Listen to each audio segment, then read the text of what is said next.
Sa video na ito, siguradong pagkatapos mong panoorin ay magkakaroon ka na ng aware sa sarili mo at sa isip mo. How mind creates your life. Ngayon, kung hindi mo alam, ang utak ng tao ay may 5 sense. Sense of vision, sense of hearing, sense of smell, sense of touch, sense of taste. Nagsisimula lahat ng bagay na to una sa pamamagitan ng iyong mga senses.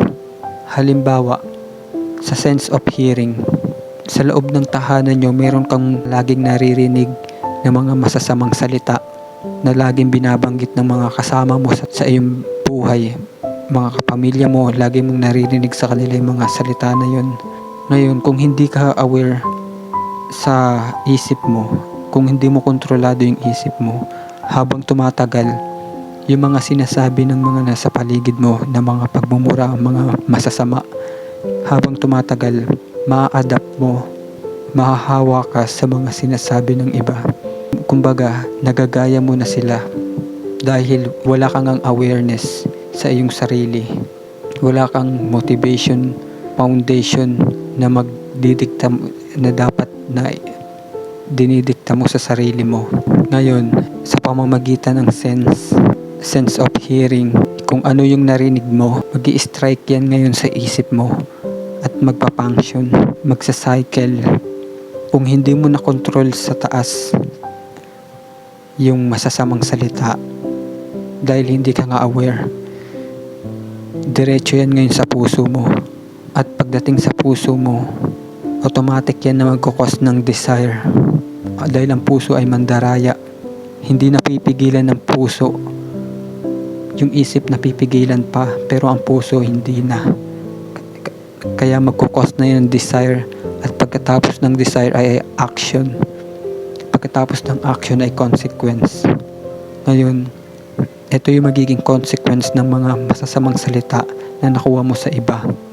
Kapag yung masamang salita ay ginamit mo sa ibang tao, ang magiging consequences mo ay lack of respect. Hindi ka na makakatanggap ng respeto sa iba dahil ikaw mismo ay hindi mo rin sila nirespeto sa pamamagitan ng salitang binanggit mo na na-adapt mo rin sa iba.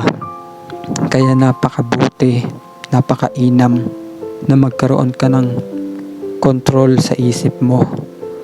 Sa isip mo pa lang, i-rebuke mo na. Huwag mo nang ipadaluyin pa sa puso mo.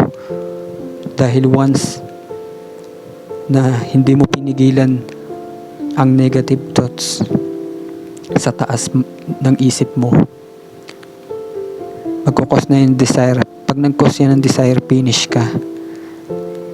Wala ka nang magagawa dahil tinutulak ka ng puso mo, ng desire mo sa kung ano ang gusto mong gawin.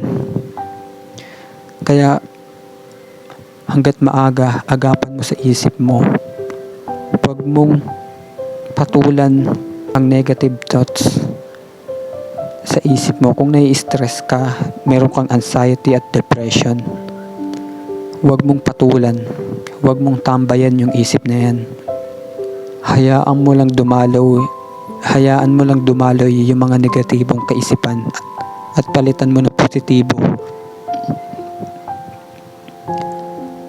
Halimbawa, wala ka ng pag-asa, sinasabi ng negative thoughts mo na wala ka ng pag-asa sa buhay. Palitan mo na ang Diyos ay may magandang plano sa buhay ko. Kontrahin mo. Hayaan mong dumaloy sa isip mo ang mga negatibong kaisipan. Hayaan mong lumabas. Pag pumasok ang negatibong kaisipan, hayaan mong lumabas. Huwag mong patulan, huwag mong papasukin sa puso mo at baka mag-cause pa ng action. At lahat ng action ay may cause ng consequence. Piliin mong mamuhay sa spiritual. Huwag kang magpapa-impluwensya sa mga impluwensya ng tao dahil sabi sa Biblia, Corinthians chapter 15 verse 33, mag-ingat kayo sa mga kasama ninyo dahil ang masamang kasama ay nakasira ng magandang pag-uugali.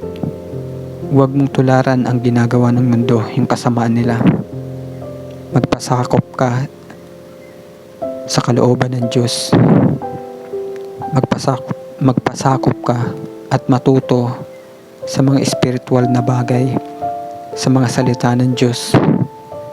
Huwag kang mamuhay ayon sa mga ginagawa ng mga masasamang tao, yung mga may masasamang impluensya. Be different.